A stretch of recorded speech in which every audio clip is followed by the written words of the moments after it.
ఎడారిలో సెలయేర్లు సెప్టెంబర్ 25వ తేదీ. నేను దుఃఖాక్రాంతుడనై సంచరించవలసి వచ్చేనేమి.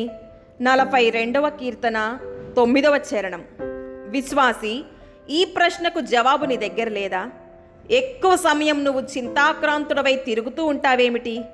దుఃఖకరమైన ఎదురుతెన్నెలతో నిండి ఉంటావేమిటి? రాత్రి గడిచి ఉదయకాంతి వ్యాపిస్తుందని నీకెవరు చెప్పలేదా? నీ అసంతృప్తి పొగమంచులా పట్టి ఉండగా అది వీడిపోతుందని నీకెవరు చెప్పలేదా? ఆ మంచు వర్షమై, వర్షం వడగండ్లై, వడగండ్లు తీవ్రమైన తుఫానుగా మారుతుందని ఎప్పుడు భయం పెట్టుకుంటున్నావెందుకు? రాత్రిని ఆనుకునే పగలు, కష్టాన్ని ఆనుకునే సుఖము ఉన్నాయని తెలియదా? చలికాలం వెళ్ళిన వెంటనే వసంతకాలం రాదా?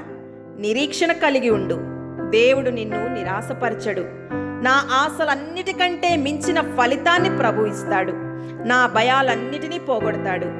విరిగిపోయిన నా ఆలోచనలతో వంతెన కడతాడు. నా కన్నీళ్లలో ఇంద్రధనస్సు మెరిసేలా చేస్తాడు. నా దారికి అడ్డు వచ్చిన భీకరమైన అలలు దేవుణ్ణి మోసుకొచ్చే వాహనాలే.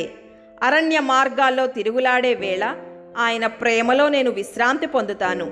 నా హృదయానికి తన ప్రేమ ఔషధాన్ని పూసి గాయాలన్నిటినీ బాగు చేశాడు.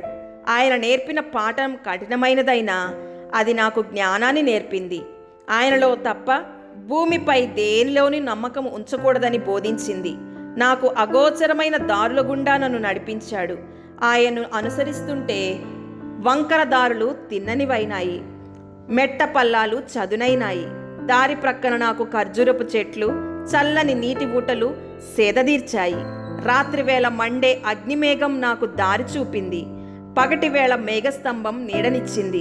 గడిచిన కాలంలో నా జీవితాన్ని నెమరు వేసుకుంటే రాబోయే కాలంలో నా జీవితమంతా నా భయాలకు అతీతంగా ఉంటుందని అర్థమయ్యింది. దేవుని మందసంలో ఉన్న మన్నా పాత్రలాగా, యాజకుడి చేతికర్రలాగా నా జీవితం దేవుని నిబంధన దయలో పదిలంగా ఉంటుంది. దేవుడి మాటలను దీవించునుగాక. ఆమేన్.